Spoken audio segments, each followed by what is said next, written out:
Hey, what's up everyone, this is Gamers with Reason, and this video is going to be about Capcom. Now everyone's heard of Capcom, they know them for Lost Planet and the Resident Evil series.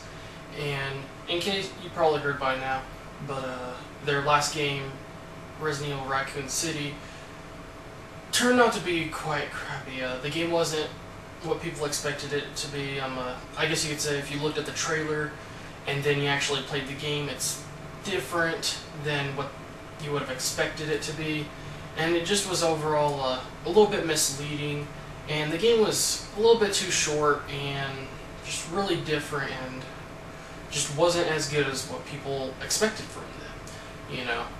But only slightly in a little bit better direction. I guess you could say compare Resident Evil 5, because Resident Evil 5 wasn't really horrific at all.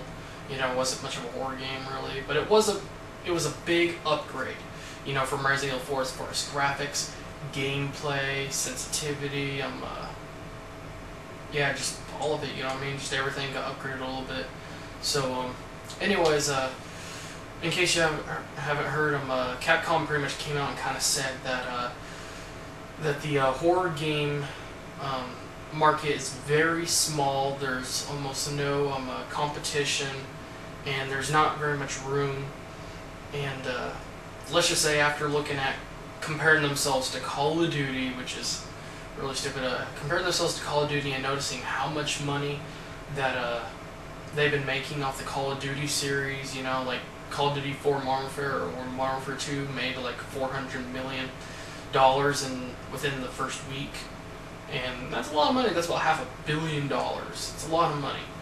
But and what they're looking to do is to kind of lower things a little bit and take out some of the things that make it a horror game and kind of make it more casual, and they're going to try to open it up towards a more broader audience, so then more people are likely to play the game and not just people that know Resident Evil, you know, or have heard of it.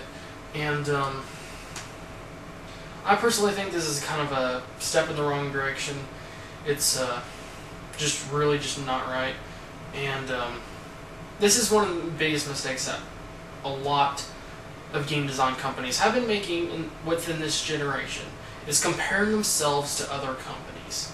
And to me, that's just a huge mistake. I mean, I know Call of Duty may sell really good and everything, but it's not really your competition. You shouldn't be comparing yourselves to it, especially if you're making something like a horror game. You know, they're totally different things, you know.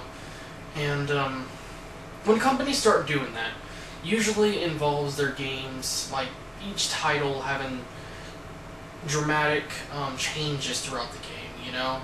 And just after a while, it just loses and just gets corrupted or mixed up and just doesn't make sense anymore. Or, you know, look at it this way: if you were to put these together side by side and just watch them as if they're a movie or something, you'd be confused as heck, because, you know, it wouldn't make very much sense. There would be a lot of huge changes in just the way it's done and made, you know, the story and the, you know, like I said, Resident Evil 5, it's not very suspenseful or horrific like Resident Evil 4 was. Resident Evil 4 was the best Resident Evil game, and I kind of wish they would go back, take a step back and kind of look at what they did to make Resident Evil 4 such a good title, because I think the combination of Resident Evil 5 and 4 would be a great combo. You know, the graphics and gameplay and all the upgrades that they did on Resident Evil 5, but with the very long campaign and the suspenseful and just the storyline and, you know, all things that made Resident Evil 4 great.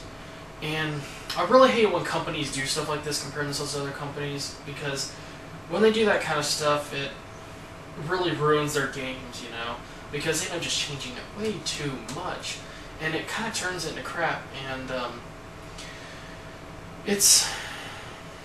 it really doesn't make any sense, you know. It's just greed, you know. And the thing is that companies need to remember to stay original and do things their own way. Stay that way, you know. Don't try to do things like other people do it, you know what I mean? Don't try to be a copycat just because they made more money. I mean, money shouldn't be too important, you know. To me, I believe that game design companies do kind of owe something to their audience called loyalty. You know, it's not like super loyalty, you know what I mean? But loyalty in the way that they owe it to their main, their original, and their main and original fans to a good game, you know, and to make each game really great, and just continue to make them all great because you know, you want to make sure that you remind them, oh, this is why I love this game so much, or this is why I fell in love with the Resident Evil series. That may sound kind of weird, but I'm sure you get the point, you know. And sometimes these companies, you know, just lose touch, you know. And like I said, they lose originality, and they stop doing things the way that they did it, you know. And I wish companies would do this, you know. I mean, it makes sense when game design companies have to do upgrades, change things around, make some improvements, you know. But, you know, there is a certain degree that indicates that they're doing too much changing. And a lot of the companies have been doing that quite often. Now, sometimes after a game or two of changes, they do get to a point where they make just a solid, just huge upgrade in every way, you know what I mean? Because sometimes, you know, the gameplay and everything might be better, maybe multiplayer or something like that, but then the story's way too short, you know? And then the next game it's the other way around, and then after a while they kind of put a little combination of the two, you know? But, anyways, again, thanks everyone for watching this video, and tell me what you think, you know? What do you think companies need to remember, you know? But anyways, thanks for watching this video. Please comment, rate, and subscribe, and I'll see you guys in the next video.